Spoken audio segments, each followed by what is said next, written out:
Okay, so welcome everyone, those who are in front of me and those following from home. I am really delighted to chair this event. This gives me the opportunity to reunite with colleagues and friends. I met Esther Lobiundo, the author of the book we are discussing today. I met her in London when I was based at UCL. And it is a real pleasure to meet again here to discuss the result of her research, this important book entitled London Calling Italy, BBC Broadcasts During the Second World War, published by Manchester University Press. So before we begin, let me thank the Domus Mazziniana and Pietro Finelli for hosting us. It is not the first time, and I have a feeling it will not be the last. Since I'm not really an expert on this topic, on the topic that lies at the core of this book, I will not take up much of your time, and I will leave the floor to our distinguished speakers after very, very brief introductions. So I will say a couple of words on the author first. Esther Lobiundo got her PhD in history from the University of Reading in 2017. She is a modern transnational historian specializing in media and popular culture. Her research on the BBC Italian service during World War II has become an unavoidable reference both for Italian and for international historians. As I was saying before, the book will be presented and discussed by two outstanding scholars. The first one who will intervene is Simon Potter. Simon Potter is Professor of Modern History at the University of Bristol. He published extensively on the history of the BBC and more in general of British media in a transnational perspective, with a keen interest in the British Empire and the Commonwealth. His latest book, This is the BBC, was published in 2022 by Oxford University Press. So Simon, please, the floor is yours. Great, thank you very much indeed. So I'm delighted to be here to help launch Esther's book. I've got a copy of it here and was very interested to read what Esther had to say on this really important topic. Simon, sorry, we don't really listen to you very well. Can you raise up your voice eventually? Or sure. I don't know if you can check the volume of the microphone. I don't know. Sorry. Okay. I can't turn up the microphone volume, but I can speak more loudly. Is that good? Yes, thank you. Thanks. Okay. I'll pretend I'm there giving a lecture. So yes, I think the importance of Esther's book lies in the fact that this really is the first proper scholarly treatment, certainly in English, of BBC broadcasts to Italy during the Second World War. But of course, it also lies in its contemporary relevance. So the topic of broadcasting, conflict, and propaganda is something that is all around us today in the media. Earlier this year, the BBC's chairman emphasized the importance of international broadcasting in what he called an information Cold War, and the BBC's role in a, quote, battle for global influence. So some of the topics that Esther talks about in her book are really relevant to us as we're thinking about the way that radio and news are used in the world around us today on an international stage. The key themes that I would like to point out coming out of Esther's book are its treatment of institutions, its treatment of people and biographies, the theme of transnationalism, the emphasis on programs, and the attention that it plays to listeners. And I'm going to speak briefly about each of those points in turn. So first of all, institutions. A lot of historians of the BBC focus on the institutions that inform British broadcasting and British international broadcasting. And a lot of that work focuses on the internal records and bureaucracy of the BBC. Esther's book sheds further light on that institutional history, but I think it goes further. So I think Esther looks at a much wider range of archives than a lot of other historians do when thinking about the BBC. Archives in Britain, archives in Italy, and elsewhere. And she thinks more critically about the role of different elements of the British state and different Italian agents in shaping that institutional history. And I think really supports the work of other historians who are looking to provide a much more critical history of how the BBC operated and how it related to government. So in terms of institutions, Esther is dealing with some core issues that other historians have been interested in, but pushing the critical analysis further. The second point, people. So Esther's book brings alive her topic, which can sometimes, if it's too institutional, be too dry. Esther brings it alive by looking at the stories of the people involved and bringing those people to life for us and thinking about how they operated in what I imagine was a frustrating bureaucratic world of the wartime BBC that's probably familiar to anyone who works in the university. So that focus on people really brings things to life. The third theme that I think is really important in Esther's book is the theme of transnationalism.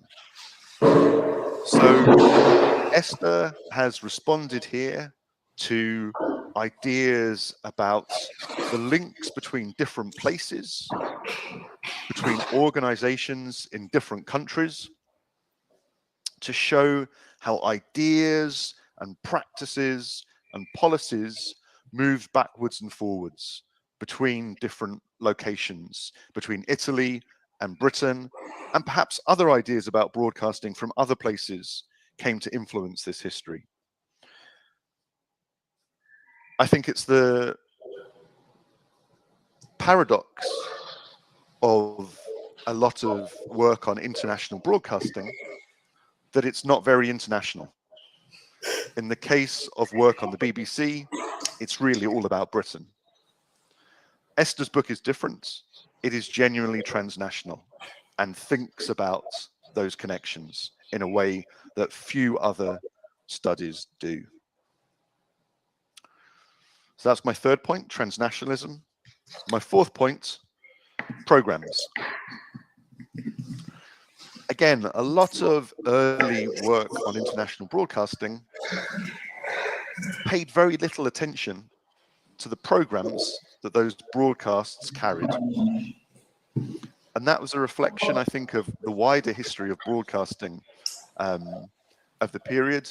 I think one of the criticisms of, for example, Asa Briggs's classic history of the BBC was it was a history of broadcasting without any programs, which is not very helpful. So Esther, I think in her book, takes that sort of insight on board and shows us some of the programs that were used by the BBC, some of the programs the BBC was responding to, quoting from them, helping us develop a better cultural history of international broadcasting, which is a really important contribution. My final point, listeners. Again, a lot of history of international broadcasting has paid very little attention to who was listening and what they made of the programs. In these histories, broadcasts came out from London or wherever. Nobody cared what happened at the other end. Esther makes us think about who was listening, what they made of what they heard, and how broadcasters tried to respond to that. So again, that's a really important contribution. So to conclude, all of these points are points which I hope will in the future inform other histories of international broadcasting. Scholars working in other countries can learn from the transnational approach that Esther has adopted.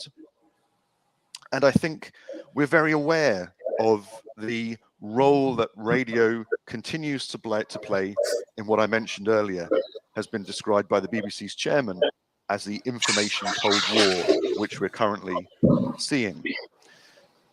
In 2022, the British government gave the BBC, I think, £4 million to restart shortwave broadcasting to Russia and Ukraine. We can share them, Simon. We can share them. Yeah.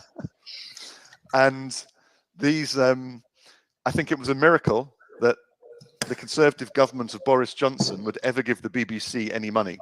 So I think it shows how important international broadcasting was. And I think actually what I heard was that Radio Vatican, Vatican Radio, worked with the BBC to deliver this shortwave broadcasting. So there's another Italian connection there.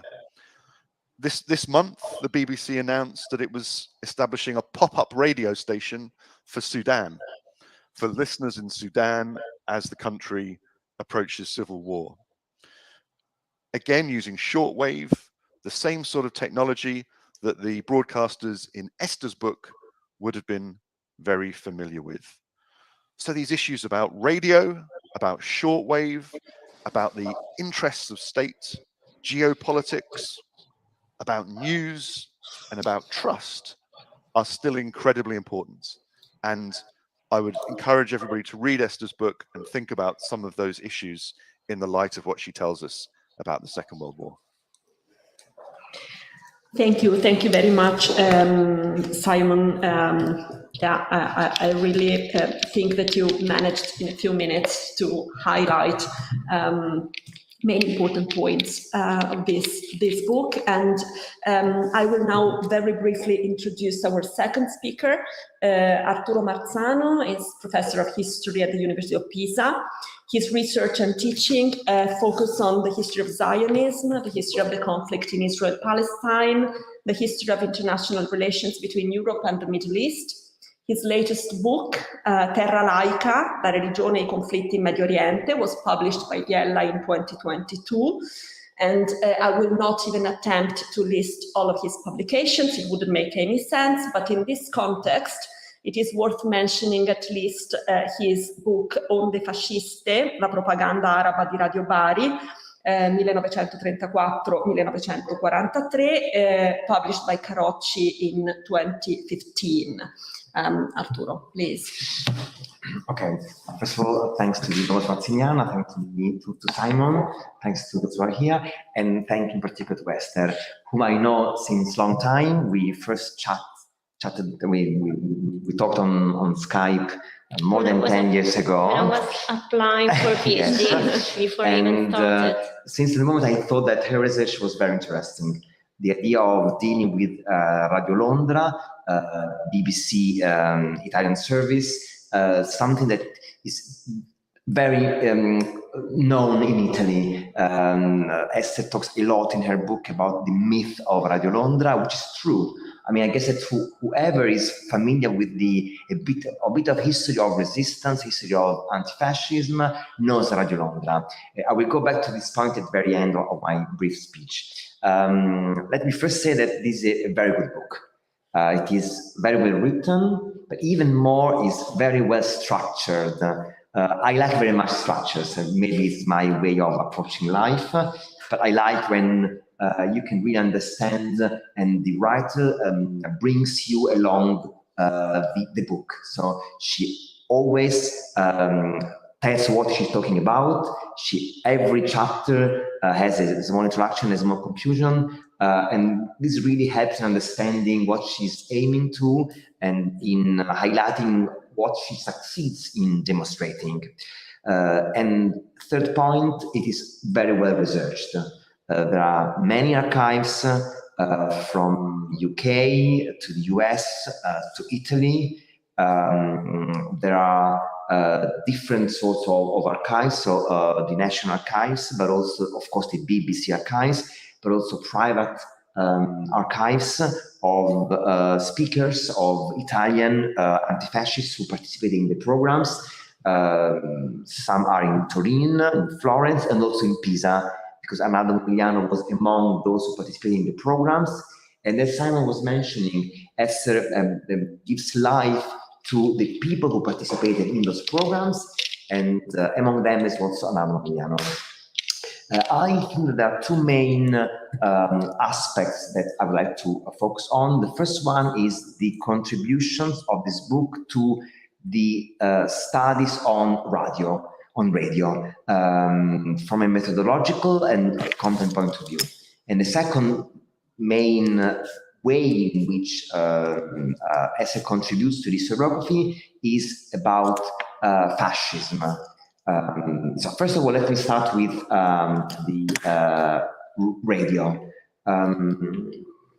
As Carlotta was mentioning, and Simon knows, I have been working, I used to work, I mean, also a bit less now, but on radios. And all the questions that Esther deals with, the questions that she addresses in her books, are those who everybody who works on radio from an historical point of view has to face.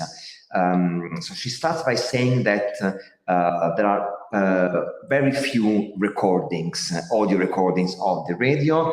But the majority of the documents she's worked on are the transcriptions of those programs. So the texts that were prepared to be read at the radio.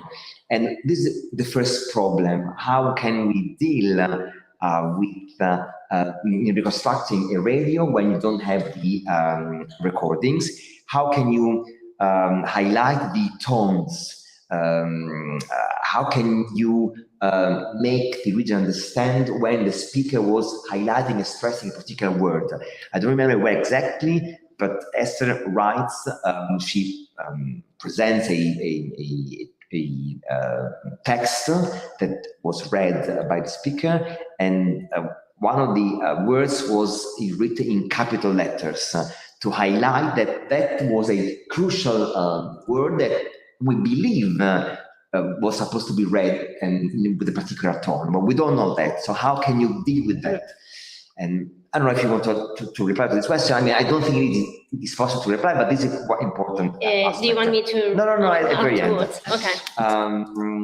So the second important issue is the relationship between, in a way, as Simon said, institution and people. We have the political warfare executive, and we have the speakers. So which is the relationship between, when I say speaker, I also mean somehow those who have prepared the text, because I guess that differently from my case, Radio Bari, in your case, these speakers were also those who were preparing the text. Which is the relationship between the willingness of those authors/speakers and the political warfare executive who were controlling the text. So of course, I don't know whether of course, but we have speakers willing to say something, but also the BBC who should control them. And even though, I mean, we are in a democracy, so the BBC has some or a lot of autonomy from the government, but yet we are in a situation of war, so there's also the willingness of the government, British government, to use the radio in order to get aims in the war. So it is a complex relationship. So how did you manage, what you can say about that? Another important point, I think, is the translation of the text. Because of course these texts were prepared in Italian and read in Italian, but somebody should have translated them to the political warfare executive. So who did translate that? How could they really give the nuances? So you quote in one of the many good things of the book is that essay includes lots of quotation from the programs. So this transmission concerning women and the elegance of women, and you have in the Italian version a civettando, which is very difficult. How? Because you translate prettier, I guess. I think, maybe I'm wrong, but how can you give the flirting aspect of this civettando? And did, the political warfare understand that? And maybe it was not important, because the most important thing was that the audience understood that. And this brings me to the transnational aspect. We have a radio transmitting from London within the BBC, which is a British institution, yet transmitting abroad. So thinking of overcoming the borders, getting to another audience. And this is the international component, because the fact that you have one side and the other side brings something else. How can we translate culturally the number 47, which is said by the speaker, a person who dies, a dead person speaking. Yeah, dead person speaking, which in Italian is morto che parla, from the tombola. And this is a crucial aspect. I guess, or very few British speakers, British authors could have highlighted that 47 is dead man, dead person speaking, morto che parla, but the audience, of course, had clear in mind what the speaker wanted to highlight. And this is a crucial aspect, and this works for all types of radio transmitting in different languages abroad. Now, the Second World War is many things, but it's certainly a war of propaganda. And we have the BBC transmitted in 47 languages, and tens of radios transmitting in different languages. Radio Bari was transmitting also in Arabic and many others, but then we have Berlin, and then we have Paris. Everybody is transmitting in different languages, all with the aim of reaching a different audience. So this is all a transnational element that you very much highlight in your book. Final point, the listeners that also Simon was addressing. So who were the listeners? How can we know who were the listeners? Of course, we have the audience that is targeted by the BBC. So the BBC Italian service had in mind an audience. Women in particular, because they were expected to be more at home and not fighting. And then we have a set of different listeners according to a socio-economic range. So the richer and more educated, those in between, and then the poorer and less educated who were listening to radios from other radio settings. Because as it happens in the Arab world, radio was a group listening issue. As much as in the Arab world, people were going to the cafes and listening together. You have people going to a house to listen. with, of course, the problem of a clandestine radio, because as highlights, starting from June 1940, it's forbidden to listen to Radio Londra. You have either to pay a fine or you also might be arrested. So listening in group to a clandestine radio is particularly difficult. But another important aspect about listeners is what language should we use? I didn't expect to find this aspect in your book. This is, of course, present in a radio transmitting in Arabic, because you have to choose whether to use the standard Arabic, the classical Arabic Fusha, or the dialect. But the same problem is also here. I didn't expect to find here, but you highlight that once they choose the Italian standard language, then there were people talking dialect and listening in dialect. So would they understand the Italian standard? This is a big problem. Final point concerning listeners. Of course, every radio was trying to understand how much successful it was. How can you judge and evaluate the impact? And this is a huge methodological problem. I don't know if you want to address it. The radios try to understand how successful was a radio through surveys, and you quote several surveys. I didn't understand how were these surveys conducted, if you can tell me something about that.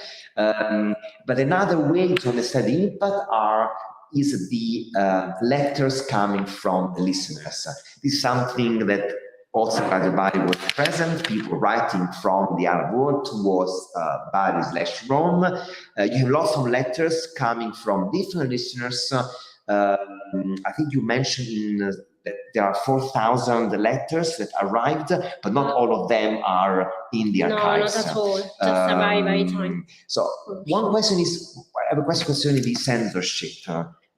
Where all letters kept, no, the letters were kept. The ones that you identified, you could find in archives, were they selection, positive selections? Were there letters who were critical about Radio London or not? Do we know that? Can we solve this issue? Do we have letters from Italy?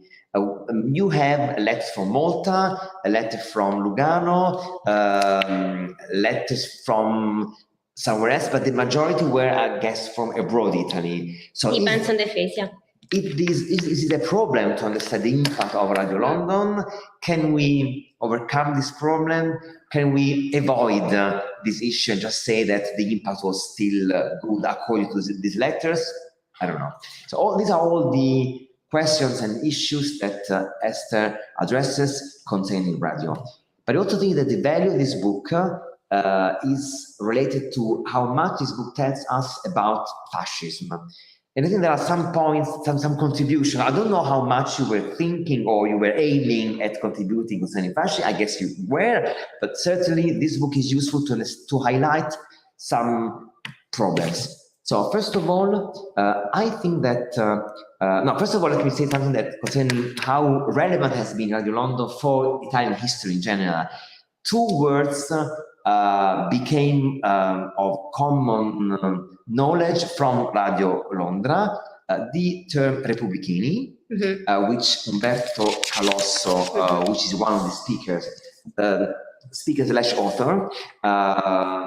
This is not his own creation. Vittorio Alfieri used Repubblichini, but he started using this word for the Salon. So is he the one who introduced Repubblichini for Salon? So is really him, and we all use Repubblichini after him? If so, I mean, Radio London has a crucial role in shaping the Italian history. And the other important contribution is L'Uomo Qualunque. Elio Nessin, another of the many, again, as Simon was mentioning, people come out of the book. So Elio Nessin, who's a Tuscan, uses the expression Uomo Qualunque or the Florentine way Homo Qualunque that Giannini uses later on to create his movement.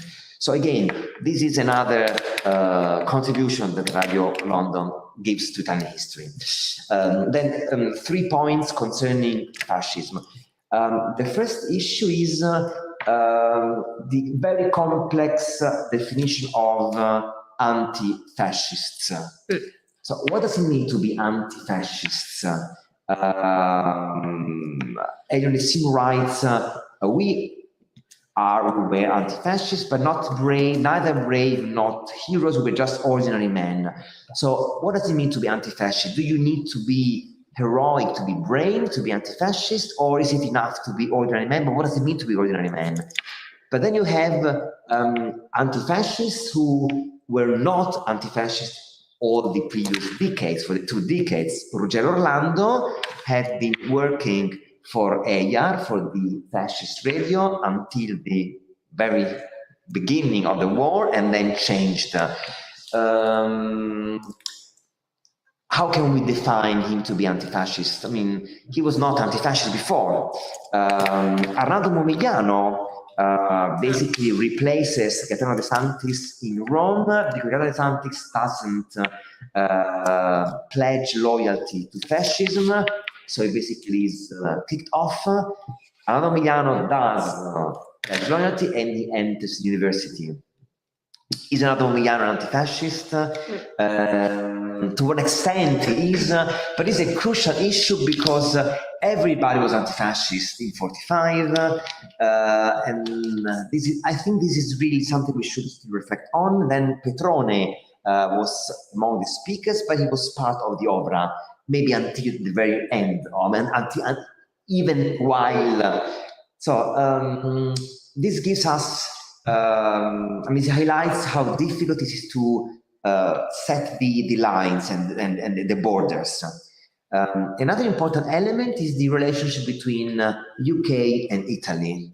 In the end, through the relationship between EIAR and BBC Italian Service, we understand that despite the problems going on in the Mediterranean, the rivalry and the even the attacks that Italy moves against UK through radio, collaboration went on after 35, after 38, after 39, until June 1940. EIAR and Italian BBC Italian Service were exchanging music, programs, contents.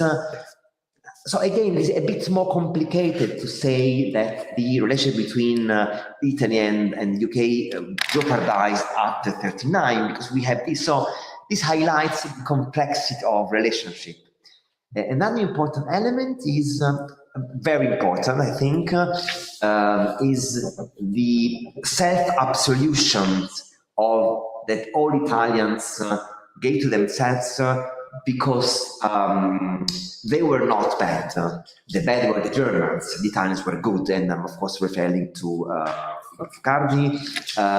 So Radio Londra aimed at, in its programs, to highlight that the Italians were good and the fascists were bad. The bad ones were the fascists. The bad ones are the Germans and those who are with them, but not Italians. How much did all this rhetoric contribute to the self-absolution of the Italians? How much the Italian leadership, Guri Schwarz, Professor Navarro, Carlotta's husband, has written on that, how much the leadership used the rhetoric of Radio Londra to demonstrate, even they said that we were not bad, so how much this we used. I'm almost finishing. I have not a critic, but a question. I maybe something that could have been part of the book is the way in which Radio Londra was used by popular culture later on. This book comes out in Manchester University Press in the studies of popular culture. I'm thinking of, maybe I'm wrong, but I can remember correctly that in Tutti a Casa by Comencini, a movie which I loved, Alberto Sordi and one of his soldiers go to the house of the soldier, and where an American soldier is hidden, and they listen to Radio Londra.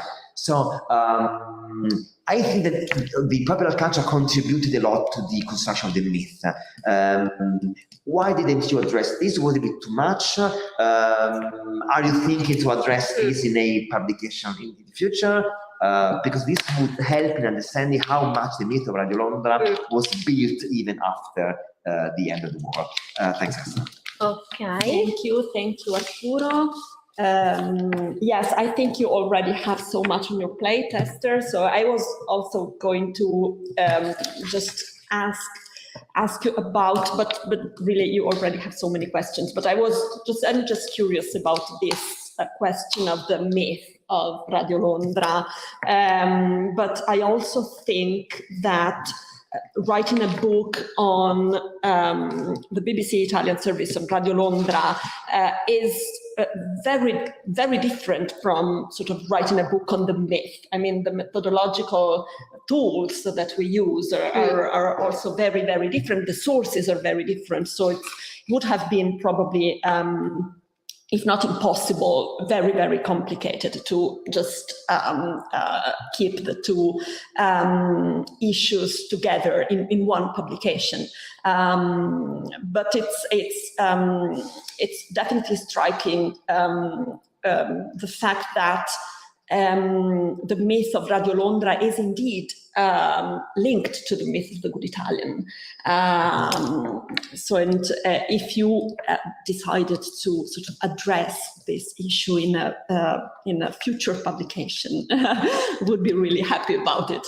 But now I will just leave the floor to you. And you decide, maybe you will have to pick some of these points, because I think there were so many of them. Okay. So thank you so much for all these interesting points. And I start, I guess, in order, by selecting a few points. So Simon Potter talked about the fact that a lot of publications about the BBC are institutional. So especially not recent publications, but the major publications that started being published, perhaps starting from the 70s, it is true that they only focused on Britain, relationship between major personalities at the BBC, and Asa Briggs himself says that it would have been interesting to analyze the external services, but it was impossible to do it in only one book. And it is true that it is a sort of paradox to talk about radio without analyzing its actual production. So things have started changing maybe 10, 15 years ago, but it is definitely true that I wanted to see what the radio actually said. But also another thing, I realized, as I was working on this topic, I realized that there are two sort of separate worlds. Radio historians on the one hand, people working on the BBC, on British history on the one side, and then people studying, I don't know, Italian history, French history, German histories, also all the histories of the countries in which the BBC broadcast. And when I put all the bibliography of my book together, I realized that I was putting together two words that hardly communicate with each other.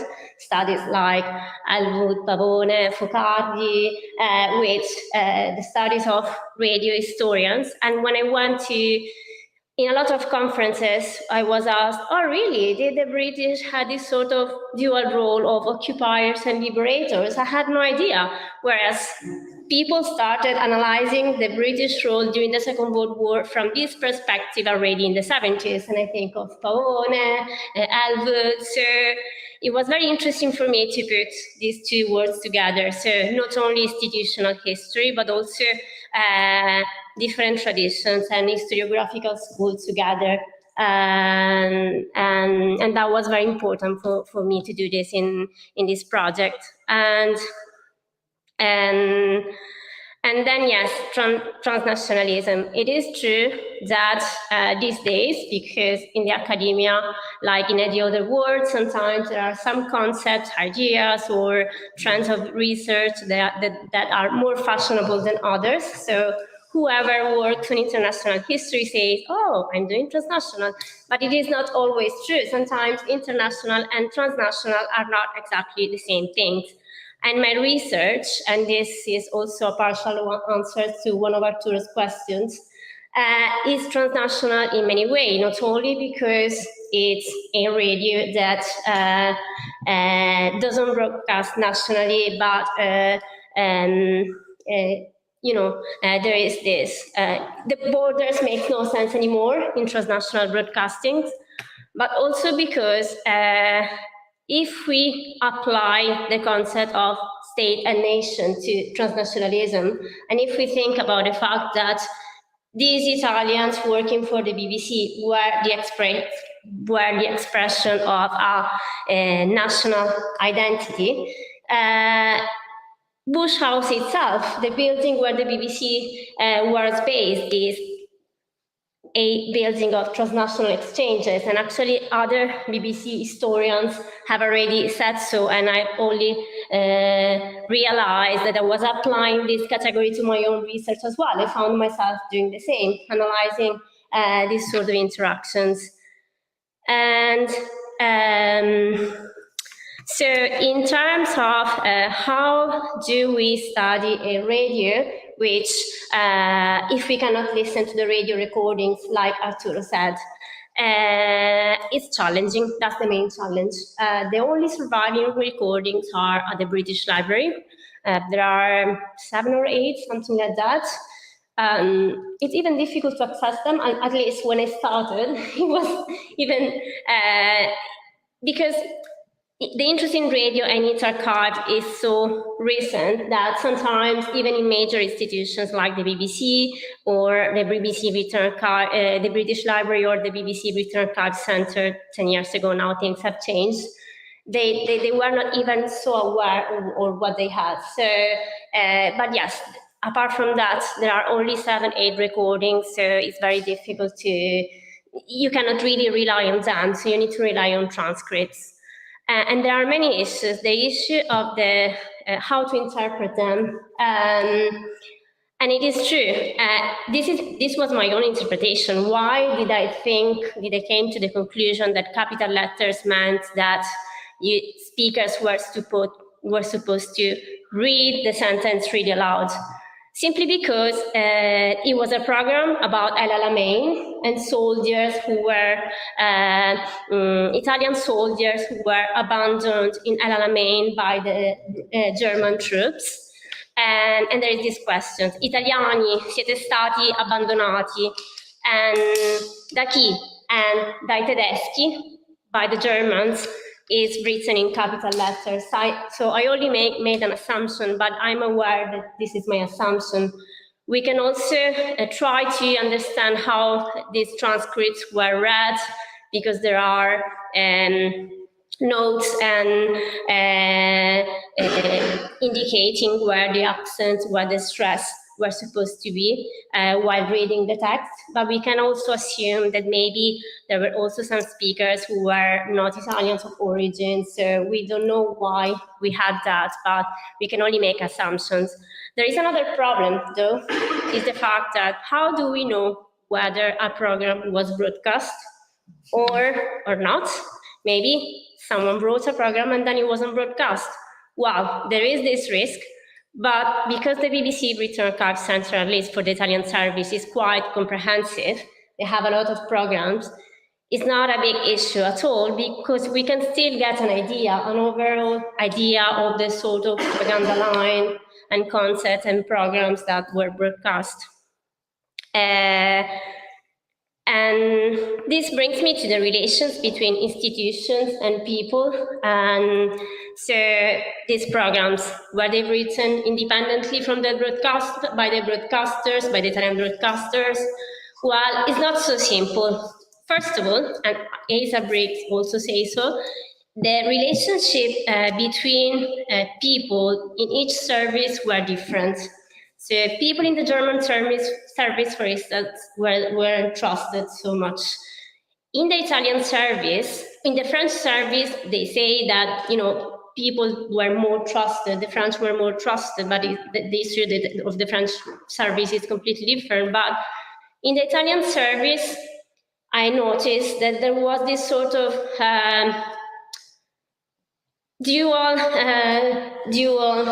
situation with the Italian broadcasters, because they were free to write about Italian culture. If you think about programs like The Woman, who was wearing, Arturo was mentioning this program about the woman wearing a very fashionable piece of clothing, and the program was suggesting that Italian fashion and British fashion were similar, therefore Italian women could understand Italian women and vice versa.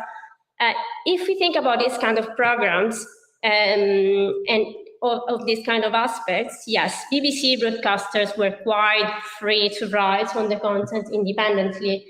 Or if we are talking about analysis on fascism written by people like, I don't know, Paolo Treves, Piero Treves, Umberto Di Mentani, they were all famous academics and all people involved in politics, apart from some examples, and I'll go to that in a minute. But they could be trusted for the anti-fascist analysis, but they weren't free to write whatever they wanted if we talk about issues like war, the war, the unconditional surrender of Italy, etc. Just to give you an example, there was a program, the Free Italy Talks, written independently by some Italian socialists in the UK, in London. And these programs were supposed to be written independently. And in fact, these are the only programs in which I found the expression separate peace rather than unconditional surrender.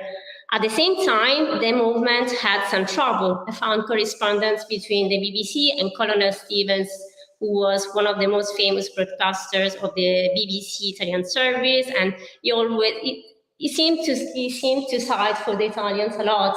And he was like, okay, he fought for the Free Italy movement because at some point the BBC wanted to cut their payment down, that they didn't want to give them the freedom they used to have. And so they weren't so free to express some political opinion independently. And in fact, there was this character, you mentioned him, Paolo Petrone, who was part of this movement. He used to be a member of OVRA, the fascist secret police and intelligence. The BBC knew that because there is some correspondence with the BBC and the Labour Party, because the Labour Party, William Gillis, Sylvia Pankhurst, and some personalities of the international department of the Labour Party knew these Italians, and therefore the BBC used to write to them to ask about these Italians. Who are they? Can we trust them? Can we hire them? And they actually knew that he was a member of OVRA, and despite so, he was still working at the BBC. So there are a lot of contradictions in there. And also, if we talk about translations, the ways in which a program was put together, that's another issue, because in theory, as far as I read, programs were first written in English and then translated into Italian.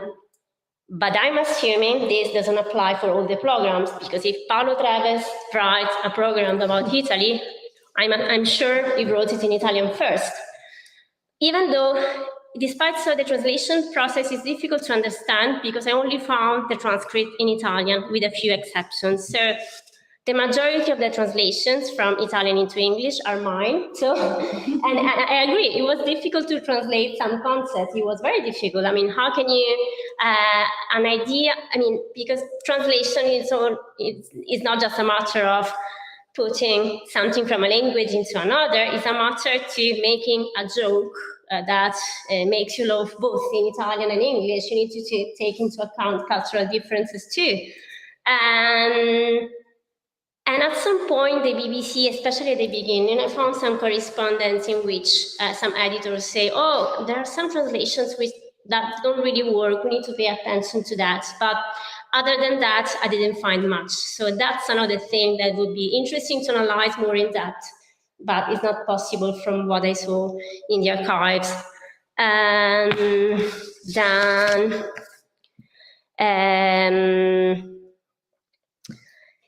then if we think about going back to all these cultural references about popular culture, like fashion or 47 morto che parla from the Tombola, I just literally translated it and then explained in my book that it was a reference to the game of Tombola. But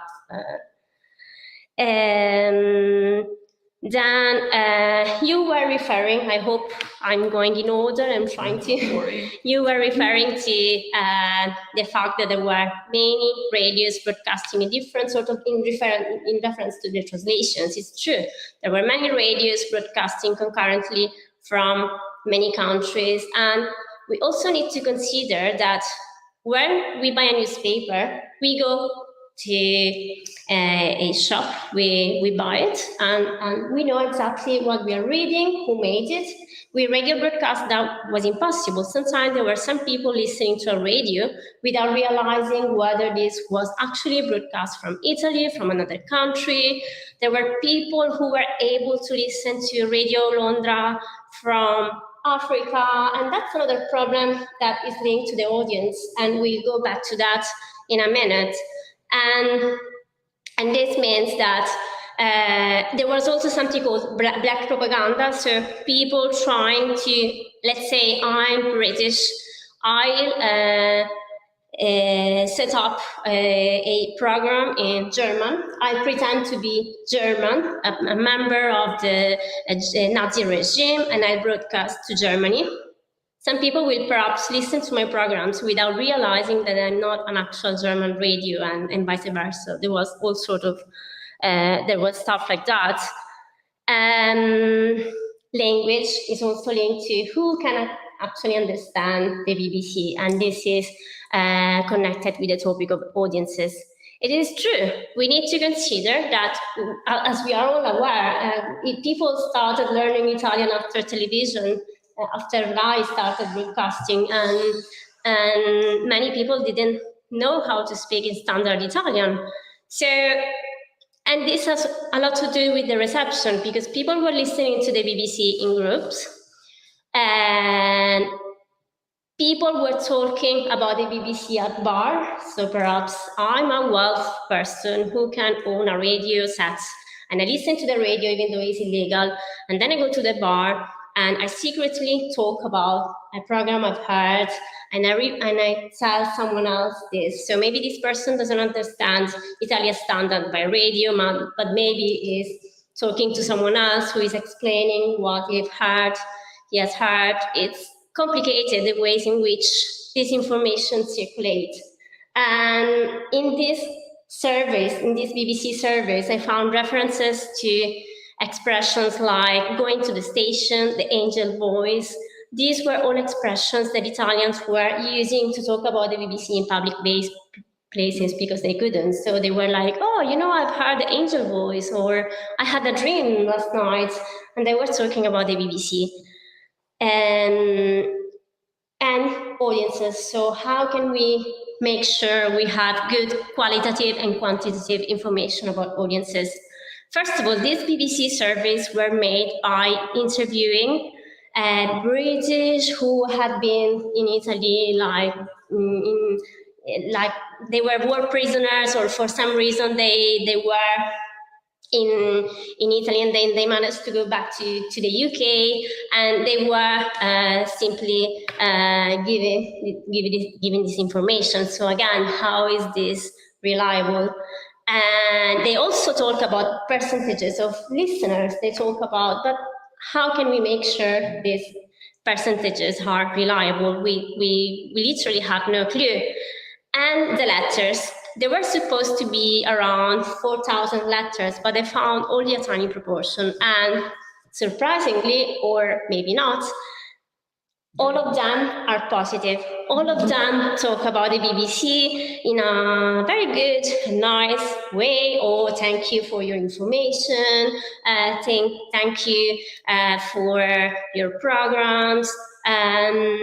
I found only one negative letter, but this letter was simply saying, oh my God, British people, why are you bombing Milan? Leave Milan alone. Can you please bomb Naples or some other city? So that was the only negative letter I found. The other letters were all they were also very moving and very interesting. I found a letter of some people in Nola who didn't have, near Naples, they didn't have electricity anymore, and they sent a letter to Colonel Stevens. Please, Colonel Stevens, we don't have electricity, do something. And it was like, well, I'm flattered, but I don't have this kind of power, actually. And then there was a young woman who wrote for a long time to Colonel Stevens and to ask for advice, for books, for opinions, and at some point she even invited him to her wedding, and then his future husband passed away, and then she was very moved in telling Colonel Stevens that her husband was no longer alive. So it was really, really interesting. So where these people were listening, so before the Allied landings in Italy and the gradual liberation of Italy, they were writing from neutral territories. So they were writing from Switzerland or territories, Africa, or other territories from which the BBC could be listened to. And after the Allied liberated Italy, the BBC started receiving some letters from other territories. At least this is what I found in the archives. But again, it's controversial. We can only make assumptions. We can only assume that for some people, it was an actual moral support, and that's why what we get from the letter. Then there is the problem of the intentionality. You might appreciate or not the BBC and decide not to write a letter. These are listeners too, so how can we? It's really, really tricky. That's why whenever I sent articles for peer review, that was always the question. And audiences, why are you not saying more about audiences? And I was like, hey, I haven't thought about that, actually. No, actually, I did think about that, but it's really, really difficult. It's difficult today, because even if we think about social media, with social media should be really easy to see who follows a radio station and stuff. And again, no, because we have numbers and not qualitative information in this case. Even with radio licenses, you know how many people listen to a radio, but then do you know, it's really tricky, to be honest. So we should keep on trying to investigate this subject. And make hypotheses, even though peer reviewers sometimes say, no, it's not correct, you cannot stay on time. Maybe, possibly, it is to believe, but this is the only way to address the sources. Yeah. And the topic of fascism, a relationship between the BBC and the AR. Another controversial aspect of my research is that it's difficult to put a label on it. Like, is it British history? Is it Italian history? None of them and both of them is transnational. Is it about fascism? Is it about propaganda, popular culture, war? It's about everything, really. But I wouldn't really define myself as a historian of fascism. At the same time, it is true that as I talk about the BBC, I discover new things about fascism and about fascist radio. I've learned, for example, that in the documents talking about audiences and stuff, there are references to the fact that fascist people were the first one to listen to the BBC. And there is this legend, talking about myths and legends, about a mass to commemorate someone who had died a member of the fascist party who had died. There was this mass. And many fascist people were supposed to go. But then the BBC said that this event wasn't taking place anymore and no one showed up. So again, this might be a legend, but it is true that by starting the BBC, you learn about fascist radio and vice versa. And then actually the BBC, in order to be effective, was supposed to know not only the Italians and their habits, but it was supposed to know very well fascism and the way it operated. So, and also because I found a lot of correspondence between the BBC and the EIAR. And as Arturo said, before the outbreak of the war, they were constantly in touch. Actually, British anti-fascist propaganda and programs only started after Radio Bari, as you know much better than me, started broadcasting in the Middle East, and also literally they were in touch until literally the war broke out. They didn't really care about fascism. They were in touch with with fascist EIAR, and in any case, they were exchanging material. At some point, when the war broke out, the only difference was that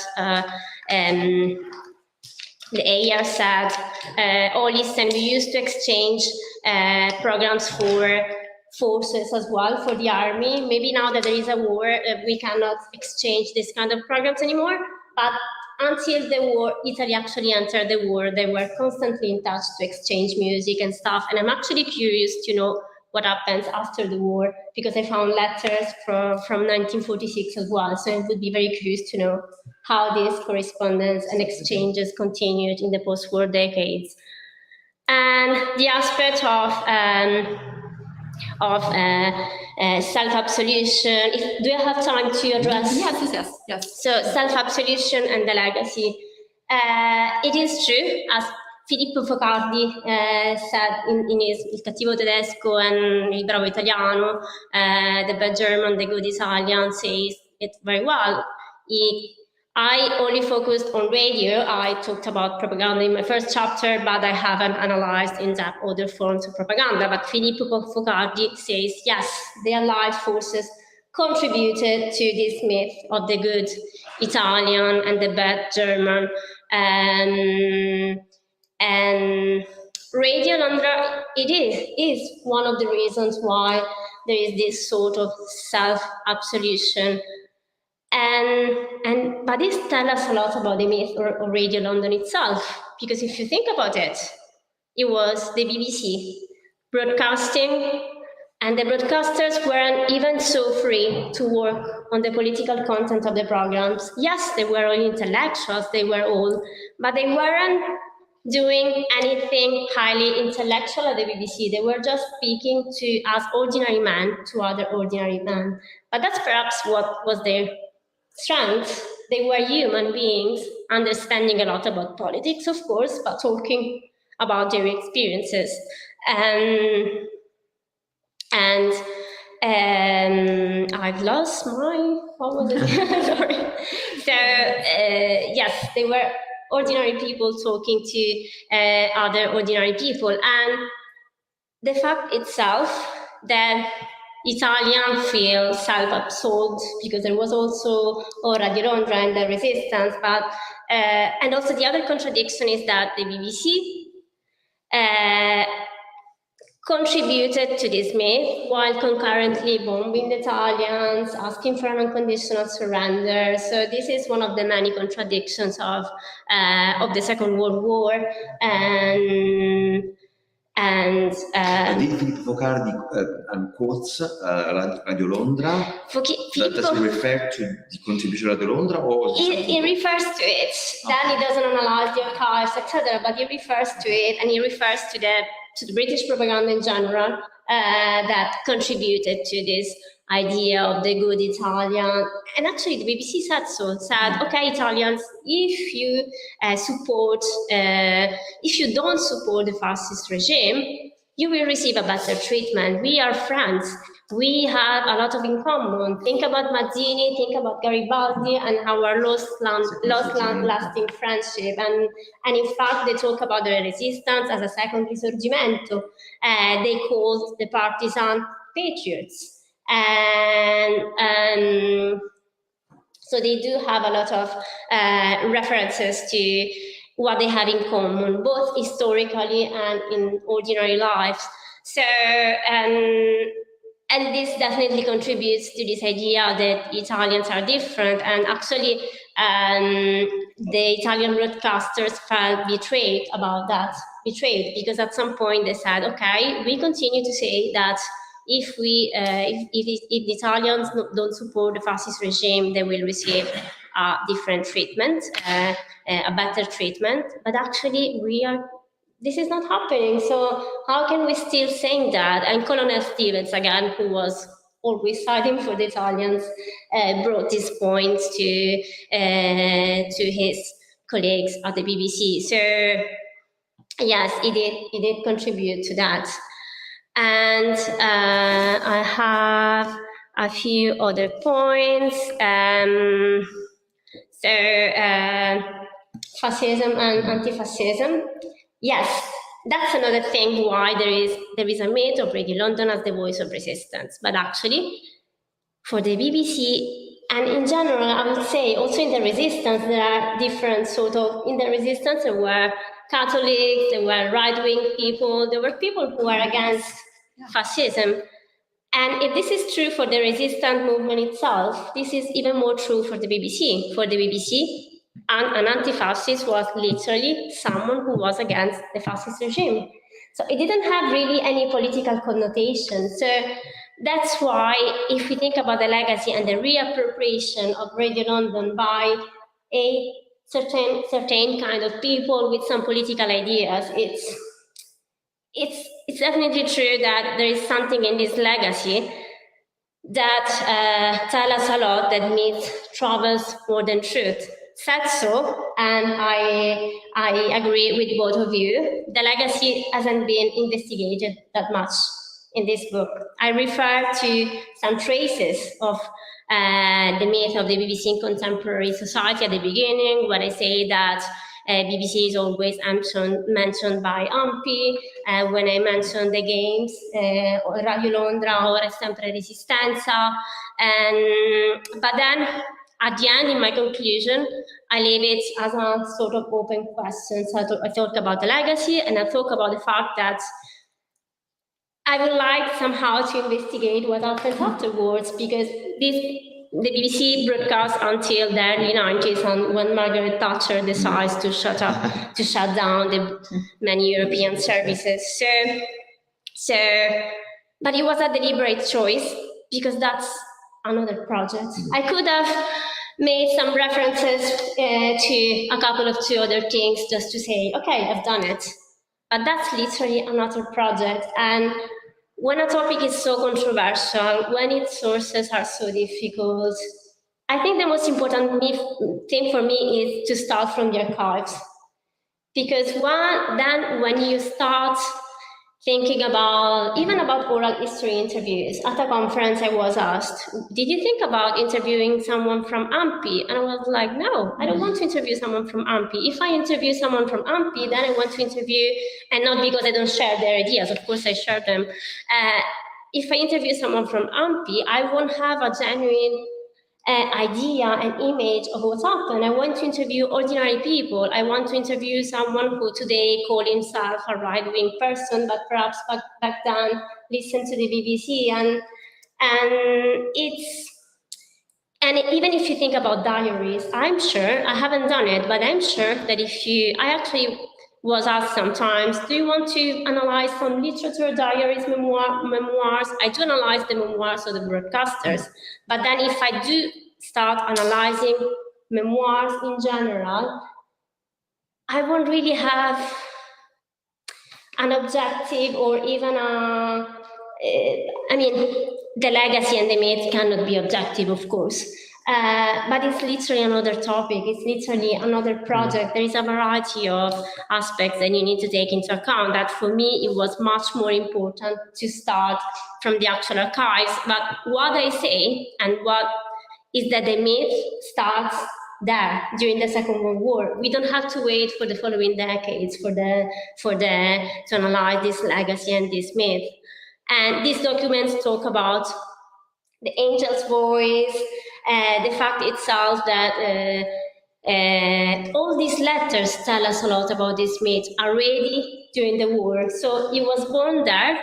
We will need to see how it developed, of course, but I think I'm not inappropriately applying a category when I use the word myth, because the archive from the Second World War already tell me that there was a myth back then. And I don't know if that was fantastic, Esther. Thank you. Yes, I do believe that, although I'm not a specialist, but yes, the myth of Radio Londra, the BBC Italian service, starts then and not after the war. And also the myth of the good Italian, just we don't have to wait for after the war to see its origins, but it's just its origins are just can be found just during the war already, as well as, well, if we are talking about the BBC and not only the BBC Italian service, also the myth of, well, Britain saved us all, basically starts there, the myth of the Battle of Britain. And they are all, of course, in many ways connected. And at the core of the myth of the good Italian lies this idea that the fascists were the only true Italians. Basically, fascists were not Italians. So otherwise it doesn't make sense. So fascists were some like aliens that came from like another planet and landed in Italy, and they were not really true Italians. Well, thanks a lot, Esther, again. And Simon, would you like to, do you have additional comments or? No, I think it's been a very full and interesting discussion, so I don't think I have anything more to add. Thank you. Thank you. So Thank you. Do we have questions from the audience, or maybe someone who's online?